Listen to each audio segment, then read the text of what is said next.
Halo Sobat Ngomin, apa kabar? Ini sebenarnya aku tadi kemarin habis nonton, aku udah langsung masuk gua. Ya karena kalah dong, masuk gua kan itu apa namanya kewajiban. Tapi terpaksa aku keluar dari gua lagi. Tahu kenapa? Guanya sempit pak. Karena belum apa-apa, belum aku sempat tidur dalam gua, Juventus datang. Habis itu paginya Milan lagi datang. Ini kita senasib sepenanggungan, Pak. Oh, Roma lagi satu. Waduh.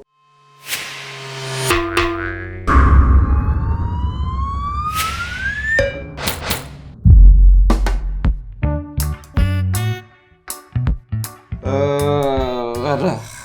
Awalnya aku berpikir, ih mau ngomong apa ini, bikin bikin konten lagi kalah lagi setengah tiang gini. Aduh, tapi tetap yang namanya pendukung itu ya kita harus mendukung gitu loh. Jadi jangan baru kalah terus ngambek bikin konten. No, aku kalau nggak pernah bikin konten itu karena menang doang. Nggak, kalau kecuali ada kesibukan lain barulah aku absen. Tapi anyway, kita kalah.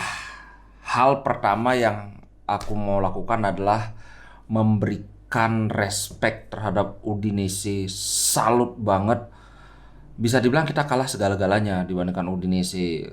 Pada skor satu sama, mungkin pertandingan agak imbang ya, saling bergantian saling menyerang. Tapi di sana pun sebenarnya kelihatan sedikit demi sedikit Udinese itu mulai berada di atas angin. Kuncinya apa? Menurutku secara taktik mereka sangat bagus, penempatan pemain mereka sangat bagus, pressing mereka juga pas.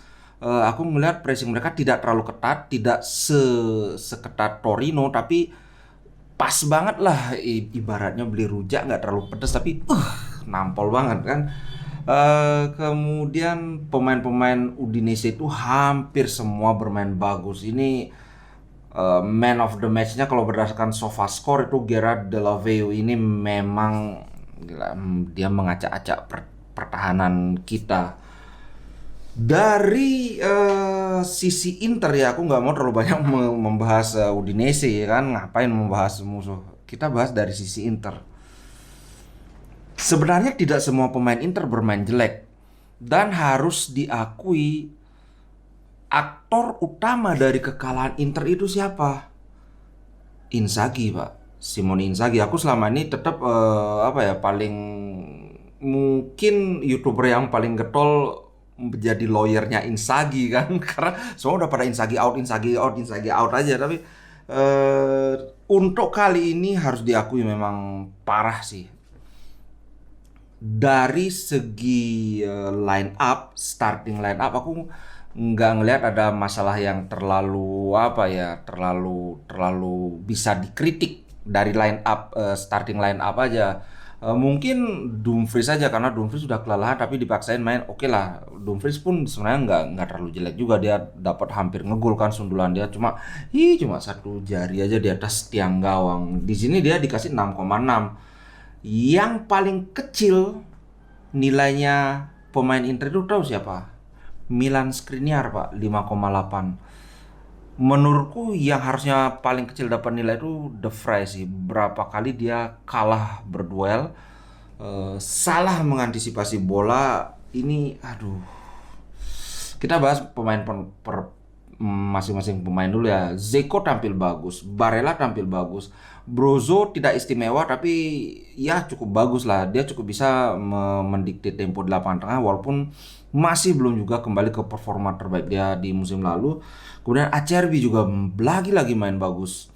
Jadi ini sudah 2 pertandingan dia bagus. Aku yakin sih ini memang ya bakalan bagus seterusnya. Cuma yang namanya opa-opa ini kan pemain sudah tua ya, udah 34, jelas fisiknya bukan hal yang bisa diadu gitu loh. Jadi ketika dia diganti itu sebenarnya aku nggak masalah karena memang sudah kelihatan dari nafas sudah sengal-sengal, larinya udah berat banget. Oke, memang dia layak diganti. Cuma masalahnya itu adalah penggantinya itu hancur.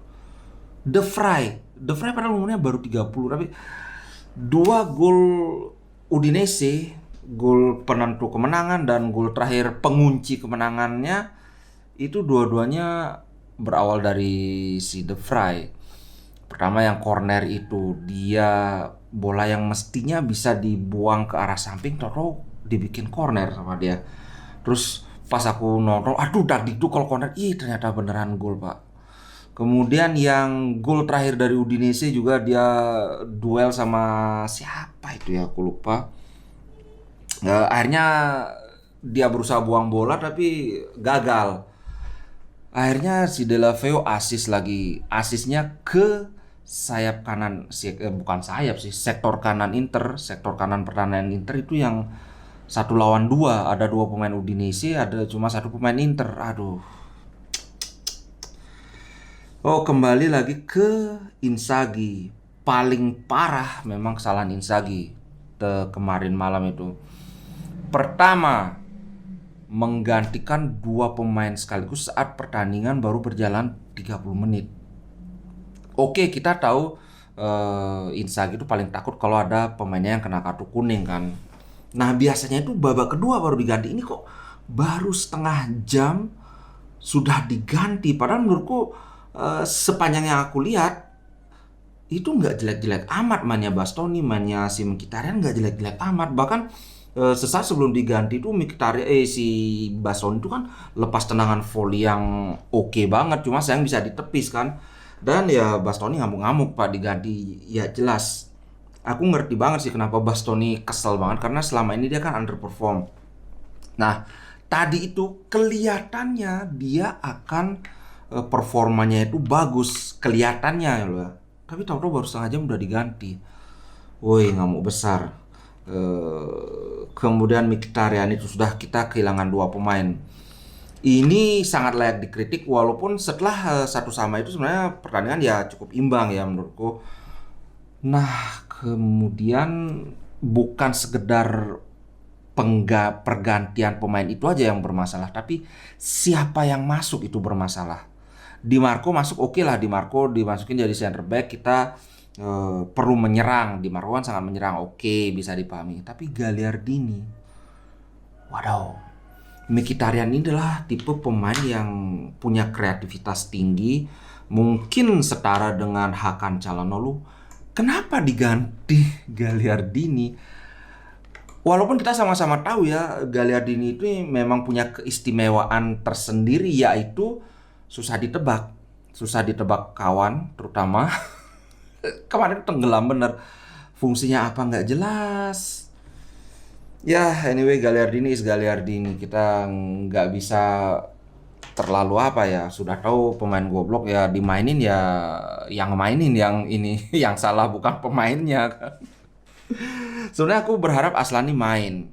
Tapi at least kita bisa berharap karena Brozovic kena kartu kuning, jadi next lawan Roma, ya mau nggak mau dia nggak bisa main. Seharusnya sih Aslani yang main. Sebagaimanapun takutnya Inzaghi memainkan Aslani karena selama ini kan alasannya itu adalah karena posisi Aslani itu adalah gelandang bertahan. Sedangkan kemarin yang diganti itu kan Mkhitaryan, center midfielder, oke. Tapi next lawan Roma yang tidak bisa main itu kan gelandang bertahan, si siapa namanya, si Brozovic kan. Jadi ya mesti Aslani yang main.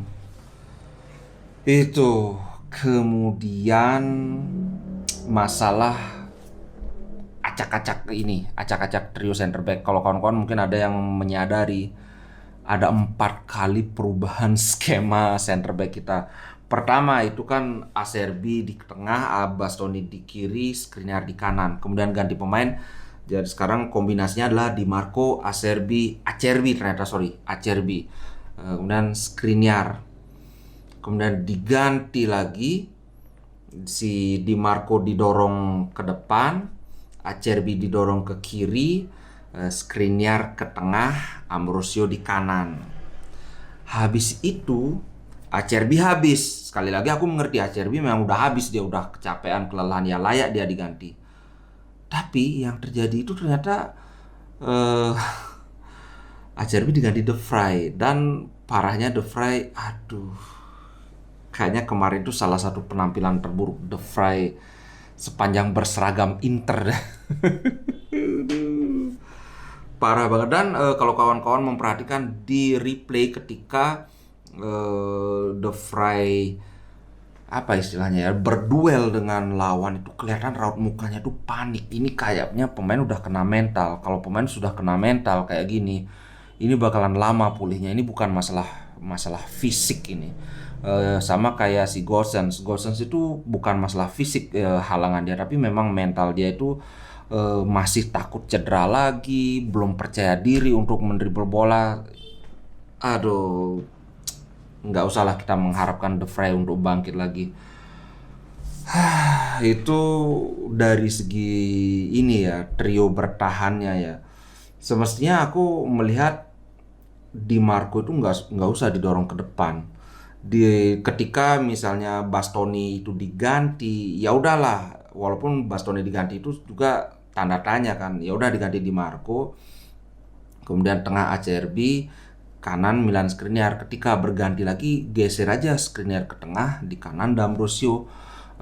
Nggak usah masukkan The Fry sebenarnya. Apalagi kemarin itu kan kita lagi genting sekali. Kita lagi perlu mencetak gol. Mestinya jangan memasukkan pemain bertahan. Itu kan kayak logika sederhana aja kan. Kita perlu mencetak gol, masukkan pemain menyerang. Padahal kemarin ketika Korea masuk itu aku mengharap kita main dengan 3-4-3 atau 3-4-1-2. Ternyata Dzeko yang ditarik. Padahal Dzeko mainnya bagus. Terbukti Dzeko itu adalah pemain kedua dengan nilai tertinggi di kubu Inter. Yang tertinggi itu Barella 7,2, kemudian Dzeko 7,1. Aku ngeliat memang Dzeko mainnya bagus. Tapi malah Dzeko yang ditarik keluar. Padahal aku ngeliat Dzeko ini belum habis, tenaga dia masih ada. Jadi terlalu banyak kesalahan yang dilakukan Inzaghi pada pertandingan kemarin malam. Jadi kalau kita mau tunjuk hidung, ya mau nggak mau kita mesti nunjuk hidungnya Inzaghi. Ya memang kesalahan terbesar ada di dia sih menurutku. Selain kesalahan Inzaghi, ya memang beberapa pemain kita tidak perform. Skriniar, De Vrij, Bastoni, walaupun dia masih struggling, tapi aku melihat sebenarnya dia berpotensi untuk bangkit di pertandingan kemarin itu. Aduh, kenapa diganti? Mkhitaryan juga di fase menyerang, aku melihat Mkhitaryan oke-oke aja, tapi diganti. Jadi sekarang gimana nih? Aku sudah bilang bahwa di kontenku sebelumnya, ini adalah ujian terakhir jika Inter ingin lepas dari krisis. Tapi ternyata ujian terakhirnya kita gagal. Jadi siap-siap, winter is coming. Nah kemudian ini yang menarik ini. Biasalah yang kubu Inzaghi out langsung menyerbu channelku yang gila, sesama Inter tapi saling serang pak.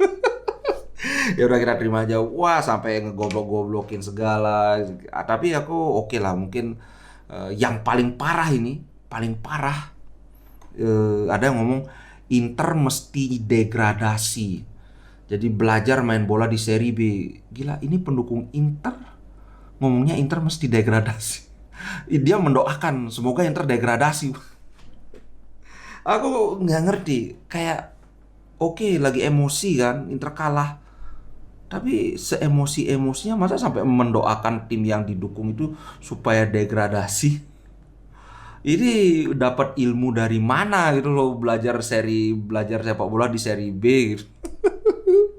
Aduh, kadang-kadang aku nggak ngerti lah. Anyway, kita bahas topik yang agak apa istilahnya ya, agak kontroversial. Bagaimana dengan Inzaghi out? Tagar Inzaghi out. Setujukah ngomongin dengan Inzaghi out? Oke, kita bahas di konten berikutnya. Sekarang ini sudah kepanjangan ini. Oke, terima kasih buat yang udah nonton. Sampai jumpa di konten berikutnya. Ciao.